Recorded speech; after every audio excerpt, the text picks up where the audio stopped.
the fact that Kirk Herbstreit and Pat McAfee aren't built like me, where it's just like, I care. You say whatever you want about me. I'm not going to blast those guys because their skin isn't as thick as mine or because they're in a different place in their life. And I'm just going to say this right now. If you dare even think. Bro, I don't want the negativity in my life. I don't want the death threats every week. I'm leaving with you. No. Romeo and Juliet. Slow down. I am. Boo-hoo, Herbstreit. Don't you put that on me. Some bitch is the one saying he's leaving. I'm just saying. Kirk just put all of his cards on the table. Wow. Yeah, he really did. He really did. That's a nice guilt trip here. I'm just saying, dude. I'm not full house. You're screwing Pat over. I'm not kissing your ass. I'm just telling you that and I've told you this a lot, that you've changed my experience. I work really hard with these 3 projects I'm on Game Day and the Thursday night game with Al and then Saturday with Chris. And you've really changed the approach, the energy, not just on the set, but like the week. I'm having a blast. And just like let's move along. Just like your guys have a blast. There's just, it's like being on a team where you just got great energy. And dude, if you dare leave, Con man, what's this all Kirk, about? you are literally making Pat's life so much worse because now if you do leave, all those people are going to be like, "Oh, this is McAfee's fault too. Now we don't get Kirk because of McAfee." Yeah, I will say this. I like being a locker room guy. So you're the expert on this. I have some theories, but you're the expert. What do you make of this? I'll leave then. That's the worst pandering since when he cried a couple of years ago about kids wearing hoodies. Honestly, if you're going to leave, you're going to leave. But I want to know what his contract says. Can he leave? I mean, that's a big brand at ESPN. He's an integral part of it, no doubt. But I didn't understand how all of a sudden now Pat McAfee becomes the key man in all this. But again, that may be some grandstanding because I have a feeling that a part of his deal is tied into that specific show. I'll be honest with you, Jason. I really don't watch Game Day as much as I used to. It used to be a point where I would watch all 3 hours. Now it became like 2, then it became an hour and a half, then it became, when's the game start at 9 a.m. Pacific time. I think they have some bigger issues, or not bigger, but some other issues. Like number 1, is the show too long? Because I feel as though it drags on. Number 2, and this is one that's very delicate. How do you gracefully exit with Lee Corso? Now, I love the coach. The coach has been a very important part of my college football viewing experience. I think he's great, but it's time to kind of wind that up because it became very uncomfortable to watch the last several seasons. Now, if Kirk should leave, the show's not going to be the same, but it will move on. I think everyone has to realize in this thing, sometimes, no matter how important of a cog you are in a machine, ultimately, Jason, you are still just a cog. So, do you think that Herbstreit in that moment is just doing good TV, good podcasting? He knows by saying that he's putting McAfee in an incredible position. So maybe he already knows the answer that McAfee isn't leaving. Maybe he knows that, and that's why he's saying that. Well, I mean, again, there's contracts. And, every contract, as the great Jimmy Johnson once said, read the fine print. The devil's in the details. They may have no choice but to come back. And, look, Kirk Herbstreit right now is not very popular in Tallahassee, Florida. He's been sparring with the Florida State fans because he's gone on a PR tour against their program as to why Alabama should be that 4th team in the program. And a lot of people now think as though he's working as a mouthpiece for ESPN, which is tied in with SEC. And then we've detailed some of the issues that Pat McAfee has had where, well, let's face it, the feedback you get on a show that you do, especially if it's a YouTube show and you have some loyal subscribers, the feedback is always going to be about 99% positive. People are always going to pat you on the back, and then he has his crew of cronies that'll, clap at everything that he says. But I know one thing about college football. The fan bases are incredibly passionate and they are vocal. Like you could put up a tweet about saying, I think XYZ is the number one team in the country. And I'm not really a guy that covers college football. I'm just a fan. You'll have 50 different segments of the country come after you. Or if you say, you know what, I like Jaden Daniels as a Heisman Trophy, you'll have people on the West Coast who love Washington just tell you why Penix. And that it does get personal. In fact, there's this Twitter account called Message Board Geniuses that takes screenshots of especially passionate college football fans and some of the irrational things they say. But guess what, Jason? That's part of the fun of being a college football fan is dealing with the fanaticism.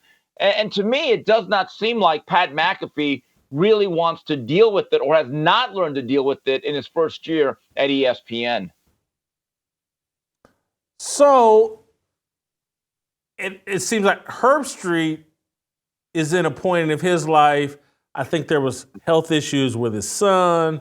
Then he had his own set of health issues. And I know Kurt as a man of faith. And so maybe he's a bit tired of all the negative energy that comes along with having an opinion in college sports. And, you know, he's got these dogs that he travels with now, his family dogs. Again, I feel like Kurt's probably in a mental state where he wants to back away from that type of negative energy that comes along with having an opinion. And so maybe they're not bad guys, and maybe they're just like, man, there's a hassle to talking about college sports in this social media age that used to not be there. That you used to be able to go on these shows before Twitter and all this other stuff, and you wouldn't have to deal with all of the negative pushback. And so the fact that Kirk Herbstreit and Pat McAfee aren't built like me, where it's just like, I care, you say whatever you want about me. I'm not going to blast those guys because their skin isn't as thick as mine or because they're in a different place in their life, have, you know, kids, wife, whatever, and don't want to deal with that. I've got some empathy for both of these guys as it relates to this new reality that we're dealing with, as it relates to social media and having strong opinions and the kind of blowback and pushback you get. You know, Jason, I absolutely agree with you on that because you get it all the time. And in boxing, if you don't like a certain fighter, their fans come after you. And if it's Floyd Mayweather, you're racist. And they start. But you have to be understanding of this. Like, you have to be calloused about it. You have to turn it around and be willing to mock them or ignore them. But here's the issue. And I thought it was interesting when I saw a picture of his dog on stage. It's great. It's a comfort pet. But I would be willing to bet that before he took the NFL gig, which added extra travel, and traveling is work. Trust me, when you do it weekly or you do it regularly, it is work, especially when you have to be on time on certain days. But he was, no doubt about it, a seven-figure employee already at ESPN doing what he's best known for. His identity is college football. Even though he wasn't a great player at Ohio State, he was a serviceable quarterback. But he parlayed that with his hard work, put in some great years. But I would turn it around. Well, if he has family pressures or family obligations, he wants to be around loved ones, right, then why take the extra gig of the NFL on a weekday? I mean, really, does he need that much more money? And again, I'm not counting anyone's money. I am a capitalist. Go ahead, make that extra money, buy your extra beach house, buy your extra bigger yacht. But again, that comes at a cost. I don't think the average middle of the road American that works a double shift at a factory or has to go out there and do a job that they absolutely detest and hate, where they're dirty and they're sweaty and they hate the job and it's not what they wanted to do with their lives, is going to go out there and have a lot of empathy for anybody that says, oh my God, this extra seven-figure job just calling a football game is putting a lot of stress on me. Look, he signed up for it. He did it. Either he can continue to do it or he could just walk away gracefully. The whining and that stuff, nah, miss me. Not hearing it. Hold first. I'm going to give you a different outlook, but before I do that, if you're enjoying this content, I want you guys to support one of our great sponsors, Nugenix. Now get a complimentary bottle of Nugenix Total T when you text 231-231 and enter the keyword fearless. Nugenix is the #1 testosterone-boosting supplement sold by GNC. Text 231231, enter the keyword fearless. Steve, what if what Kirk Herbstreit is saying here is like, you know what? I am willing to sacrifice part of my salary. Okay. Whatever my salary is for game day, I'm willing to sacrifice this because now I have this Amazon deal on Thursdays with the NFL, and I'm comfortable. Let's say I'm worth $6 million for calling college football games, $5 million, $6 million for calling Amazon football games. And if it costs me $5 million or $7 million not to be with game day, I'm willing to sacrifice that because the blowback that comes along with that show isn't worth it. Again, I don't think it's an unreasonable position.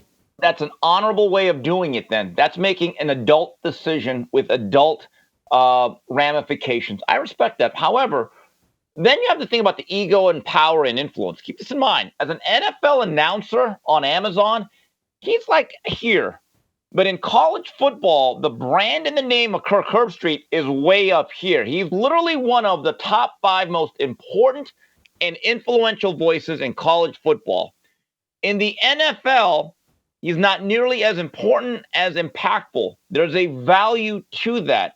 And another thing, in terms of time, when you make a certain amount of money, I will tell you this right now, Jason, as I get older, my perspective changes as someone that turns down jobs that I otherwise years ago would have jumped at. Time to me is worth more than money. Do you know why? Because time is on an inexorable march. You cannot stop it. And I always say to people, well, how much you're going to pay me? And invariably, when I turn down most jobs, I say, you know what? I'm good. And they go, why? Because my free time is worth more than what you're going to pay me. So unless you pay me a lot more, you have to make it worth my time. See, I actually enjoy the money that I make, okay? 6 figures. But you know what I really enjoy, though, Jason? The fact that I don't really work more than 12 hours a week. That's invaluable. Now, again, I don't have a family or kids, so it is differently. But I live with the bed that I made. I sleep in it very well. There are certain days I go to that office, and you know what I do? I open up a book, and I read it. And it's great. I'm glad I don't have to punch a clock. I'm glad I don't have to go 7 days a week. There's very few jobs I'm actually willing to do. And thankfully for you, this is one of them, Jason. So props to you and me. But I'm just telling you that when people complain that already are making a lot of money, and oh my God, I got to work. And I do this with Mario all the time because he always says, I got to do that. I go, time out, Tom. You're not complaining. You signed up for it. You live in a big house. So if you want to continue to live in that big house, that's what you do. But now, if you don't have to do the job. So there's a thing called professionalism. You signed up for this. Or in my case, you didn't sign up for it. So if it's about the free time and relieving stress, he can make these decisions and live with them. That's the reality. So I'm going to go back to, I think there are kernels of authenticity and truth in what Herbstreit is saying. And so I'm going to go, and again, I don't have inside information. This is just me speculating from the outside. But I think part of what Herbstreit is arguing is what I've already stated. This isn't as much fun as it used to be. There's a lot more blowback. The one thing in his mind that has made it more fun is Pat McAfee. But if you really look at that show, how they're propping up Lee Corso, and that's got to be uncomfortable for everybody, and it makes it a little less fun. You can't engage. And then, and this is just, I think for Herbstreit this year, this whole Michigan Jim Harbaugh thing was a pain in the rear end, and Desmond Howard made it an incredible pain in the rear end with the way that he defended Michigan and attacked Pete Thamel and so from what I hear from Herbstreit, it's just like, man, what a pain this whole thing is. And I get where he's coming from and think that he and McAfee are actually, this is just 1,000% speculation on my part. I think they're trying to use their power and leverage to perhaps influence that show. I think that some people believe, and I used to be friendly with Desmond Howard. I don't have a bone to pick with Desmond Howard, but I do think the way he handled this Michigan thing with Jim Harbaugh and going at, I don't think that was right and proper. I think he put the whole show in a tough spot, ESPN. And I could see just behind, total speculation, but I could see Herbstreit and McAfee saying, I wonder if we can leverage Desmond up out of here. If we act like we'll walk, total speculation. You don't think that's a possibility?